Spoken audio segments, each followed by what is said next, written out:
Okay. I won. We are going to finish the 5.2 notes. See. I would pass. Okay, yeah, thank you. I don't even know who's handwriting this.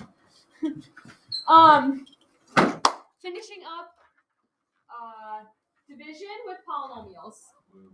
I'm not gonna lie, this is probably one of my favorite things of the whole year. I'm really excited. Willis. I thought factoring What? was. Yeah, factoring. I said one of my favorite things. One of But them. there's This multiple. is- No, this is just one of One my favorite. favorite. I can't choose one favorite because there's You like- so many great things. Math is It's just like my students. Like I have so many great students, I can't figure out my favorites. Not me. Willis and Calvin. Okay, Chester. Hey, so Yeah, look at they all get to go watch. yeah. See? we talked about yesterday polynomial long division, and this works for any type of polynomial, any type of divisor.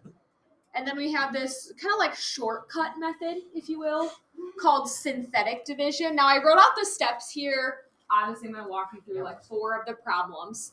But I do want to point out this only works if you're dividing by what we call like a first power polynomial, meaning like it only has a power of 1 in it. So Okay. you can't have like a square term. Correct. Then it wouldn't work. Right. So it's a nice method, and we use it later on in chapter 5. We use it for like some long problems, but technically like polynomial long division is the more like, I don't know if efficient is the right word, but it works every single time. Okay. All right, so the first thing you're going to do in synthetic division is you're going to take your divisor, which in this case my divisor would be n plus 4, and you're going to set it equal to 0. Now a lot of you could do this in your head. That would give us n is negative 4. This is what we call our outside number. Now I do want you to put a little flag right here. We're going to do 2 examples where this happens. But you have to watch out if you ever divide by a number. So just for now, put watch out for division, and then I'll explain once that actually comes up how that affects our final answer. Watch out if you ever divide something. Because technically then you're dividing your divisor by something. So we gotta factor that into our answer.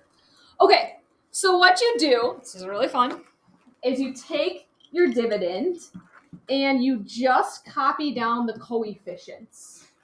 All right, so if you want to, you can draw this in first. It kind of looks like a long division symbol that's like flipped over, and it's more like boxy, so it looks like this is the process with synthetic division. All right, so we take the numbers on our divisor, just the coefficients, not the variables, and we write them inside. I call this my box. So don't forget, if you skip one, you need a 0 placeholder, but in this case, we have 1 in front of the n cubed, 3 in front of the n squared, negative 5 in front of the n, and negative 4 in the constant. You have to write them in descending order, otherwise this process doesn't work. Wait, so then would negative 4 be before negative 5? No, I'm getting there. Let her do This the thing. number She said descending from our order. divisor is what we call our outside number, so it goes outside the box right here. All right, so this is how you set it up.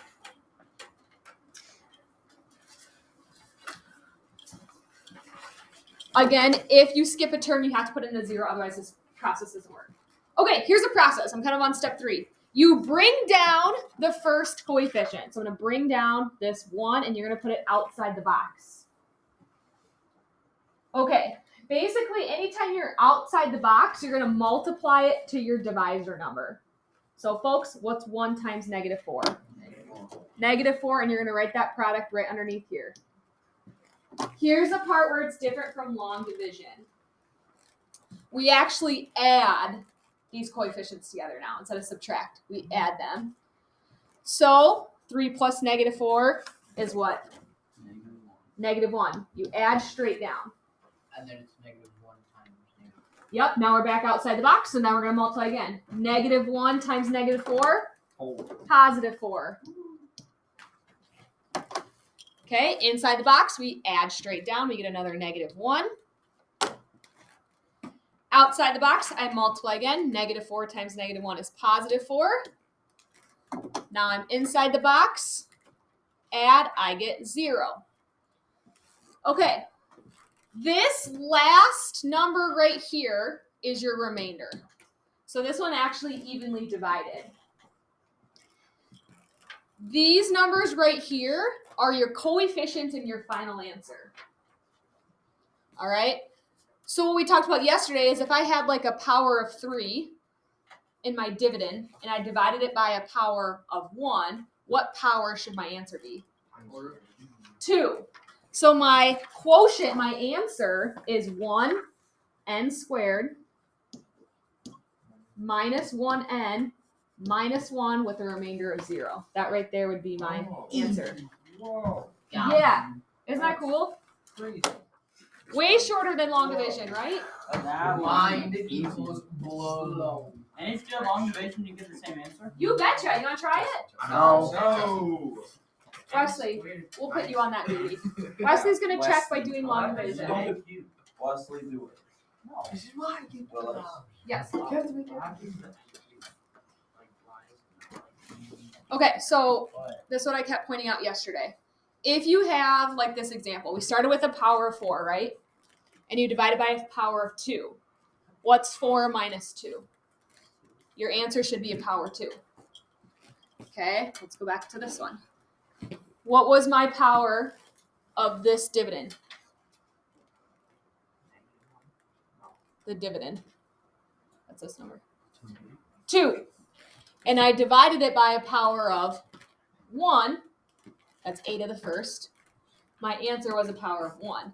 Now, folks, since in synthetic division, we're always dividing by a power of 1, your quotient should always be 1 power less than the dividend, right? Because you're always just dividing by a power of 1, because that's the only time we can use this. So if you start with a degree 3, your answer should be 1 less. It should be, sorry, I keep using the word degree. Do you guys know what that means or no? No. Okay, power of 3, your answer, your quotient should be a power of 2. Okay, it should always be 1 less, because you're dividing out a factor of n. All right, let's try one more. I think I did it right. I'm not sure. That's very bad. Oh, you didn't have that? So I usually start with taking this, setting it equal to 0. Did I do any division to solve for that number? Nope. Okay, that's one thing you have to pay attention to. This is my outside number. Draw my box. Take your coefficients. Write them inside your box. 2, -10, 9, 15. First step, bring down the 2. Outside the box, multiply. 3 times 2 is 6. Inside the box, we add. And you can draw little plus signs in here if you want to. Add, we get -4. Back to outside the box, so I multiply. 3 times -4 is -12. Inside the box, we add. That's -3. Outside the box, we multiply. 3 times -3 is -9. Inside the box, we add. Here we get 6. That's my remainder. Okay.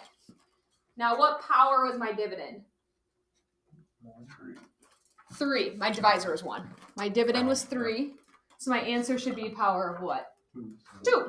So it'd be 2x squared.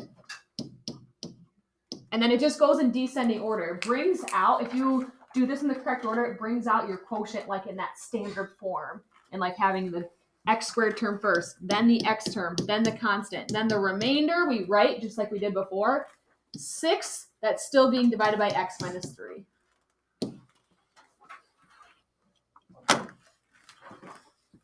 That's it. Okay. Now, the only thing that gets a little bit harder with this is if we have something like this is 3x plus 1. So we're going to do 2 examples where when I do my first step of setting my divisor equal to 0, when I solve this, I end up dividing my divisor by 3. And you're like, ooh, So just make yourself a little star right here, and I'll show you how to fix your final answer. Just make a little star that we technically divided by 3 in our denominator. Okay. And again, I'll kind of show you algebraically what's going on here. So my outside number is negative 1/3.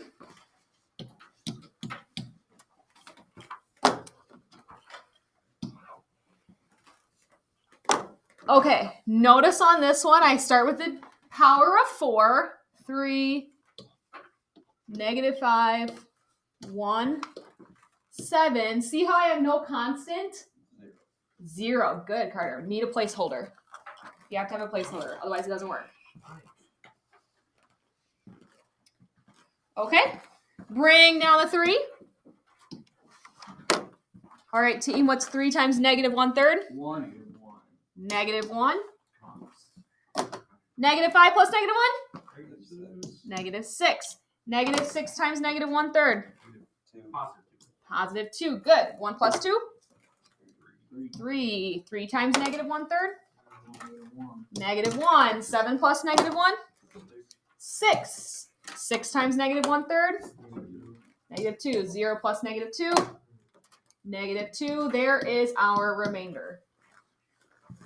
Okay, so notice how I have 4 numbers this time, and that's because what power should my first term be? 3. It's always 1 less than what you started with because you're always dividing out a power of 1. Okay, so this would be 3x cubed minus 6x squared plus 3x plus 6. And folks, your last number, like before your remainder, should be constant. If you have a variable on it, then you numbered something wrong. Okay, it should always come out like in this standard form. If you get a 0 in one of these, that's okay. That just means we wouldn't have like an x term or something like that, but it still has to go in that order. All right, plus my remainder, or you could do, I guess, -2, but plus my remainder of -2 over, this is weird, x plus 1/3. Okay. So what happened here, I'm going to show you this kind of like algebraically. If I were to write this division problem like as a fraction, we had 3x to the 4th minus 5x cubed plus x squared plus 7x, and it was being divided by this. What we did here is we divided our denominator by 3, right? When we were doing this math here to find my outside number, we did something to the denominator that we didn't do to like undo it, okay? We didn't divide the top by 3. So what we're going to do to our final answer, and this math would work, is we're going to times everything in the denominator by 3, aka we're going to times it all by 1/3 to kind of undo that division we did earlier. Does that kind of make sense? You can't just take I mean, this is technically a number. This is just a fraction. So let's just say I had the fraction 1/4. I'm like, I'm going to divide my denominator by 3, and then you get this. And that's not the same thing as 1/4, right? And that's technically like what happened here. So just pay attention to these weird case scenarios. In that first step, if you divide by a number, in the end, we're going to have to times the denominator by 3 to undo that division by 3, or just like times it by the 1/3. Okay, but we do have to times everything by the 1/3. So let's go ahead and do that. Show you what happens here. So my final answer would be x cubed. 1/3 times -6 is -2x squared. 1/3 times 3 is x. 1/3 times 6 is 2. Now here, when I times this by 1/3, this guy, the numerator is still -2. And the bottom becomes 3x plus 1. Because technically, folks, so the reason why I got this, maybe I didn't explain this, the reason why I got this technically doing synthetic division, I was dividing it by negative 1/3 or x plus negative 1/3, kind of like we did this last one. Like that came from x minus this number, but in this case we didn't have to divide by anything. So with 2 ways you should catch this. First, like I said, in that first step, if you catch yourself divided by a number, in the end, undo it. And second, if you get something like this, and this is good practice for like your future math, we don't like fractions within fractions. This is called a complex fraction. Okay, we'll get to it later on. But if you see this, so you're always just going to take for your divisor x plus this number. If you see this, that should be another like, oh, I can't have that, to catch, oh yeah, I divided by 3, so I gotta times everything by 1/3. Do you understand why I'm not timesing by 3? And why I'm timesing by 1/3? Because I divided by 3 in my divisor, so divided by 3 times 3 in the denominator would undo that. Okay? We'll do one more like this. That's about as hard as they get when you have something like this where you end up dividing by a number and you gotta finish your final answer. Okay, so this one's just written in a different like way. We looked at one of these yesterday's, and I said it looks like a multiplication problem, but I know I could rewrite this. I would write this down. This is the same as moving this guy downstairs, because he has a negative exponent, and he'd become positive. So this is the same as this division problem here. 4x to the 4th minus 2x cubed plus 4x minus 5 being divided by 2x plus 3 to the positive first. Is this still the same as 2x plus 3? Bless you. Thank you. Okay, so here's my divisor. Set that equal to 0 to find your outside number. Ooh, what do I end up dividing by? 3 times. End up dividing by 2. Make a little star. Technically, what we just did here is we divided by 2 in our divisor. So make yourself that note so you remember to undo it in the end. Okay. And that's just, folks, you can't really get around that because that's how you find that outside number. All right, so negative 3/2 is my outside number.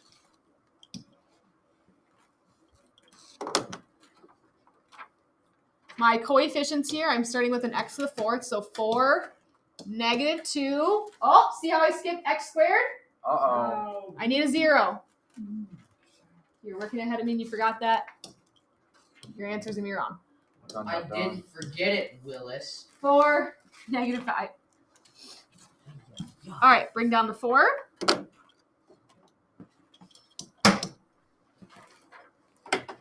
4 times negative 3/2 is negative 6. Add straight down, I get negative 8.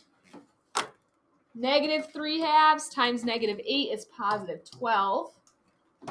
Add straight down, I get 12. Isn't this fun? Oh, yeah. Love it. Negative 3, oops, I just messed up my colors. Yep. Okay, there you go. Isn't it negative 12? Or no, positive. Yeah. Yeah. Negative 3/2 times positive 12, negative 18. Add straight down, I get negative 14. Negative 14 times negative 3/2 is 21. Positive 21. Add straight down, we should get a remainder of 16.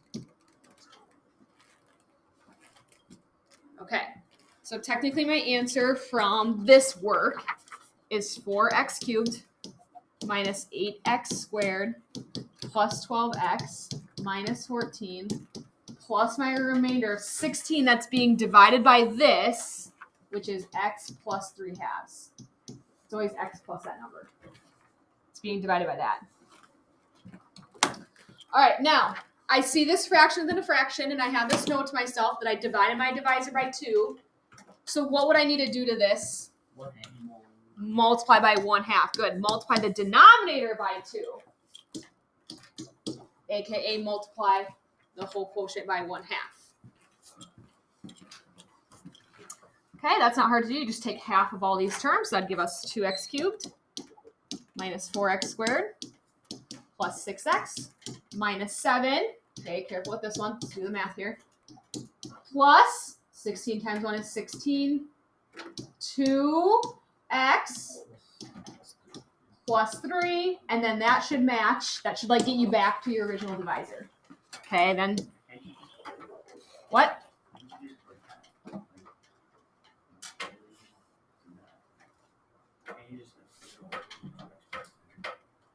What do you mean? You just like move the 2x plus 3 down before you. Like in this one? Yeah. Technically no, because from this work, what we were dividing by was 3/2. That's technically what we were dividing by here. Yes, you have to have one number there. My method is different, but I'm still getting the right answer. Like, I'll get the 4x cubed all the way through -14. Okay. But then I'll get the regular 16 over 2x plus 3. Okay. So then I just simplify the thing down and I get the same answer as you do. What do you mean simplify the thing? Like, I look at the 4x, like that whole thing, minus the thing with the fraction bar or whatever. I Okay. take it and I see what has the most common denominator, or like the most common, greatest common factor, whatever you call it. And I take it, so this one is 2. So then you take it down. 4 divided by 2 is 2. 8 divided by 2 is 4. 12 divided by 2 is 6. And 14 divided by 2 is 7. Instead of like times by half? Yeah. Is what you're saying? Okay, just be careful with that because technically, like, if the reason why you can do that is because of this. Is because we divided a 2 out. So in general though, like when you have an expression, notice this isn't an equation, it's like an expression, right? When I have an expression like this, we can't just divide out a 2. Because now I'm left with an expression that's this. Now it'd be fine if it was like an equation and we did it on both sides. That's fine. But the reason why you can per se like reduce this is because of what we did here. Does that kind of make sense? So just be careful with that. That might work with these because they're gonna give you ones with like pretty nice numbers for the most part. Where like, oh, when you times by half, we still get whole numbers. So, okay, that's it. Isn't that better than long division? Yes. Thank you for waiting until the lesson is over. Yeah, Brayden. No. Yeah, you Only one this person is first favorite worksheet. sheet.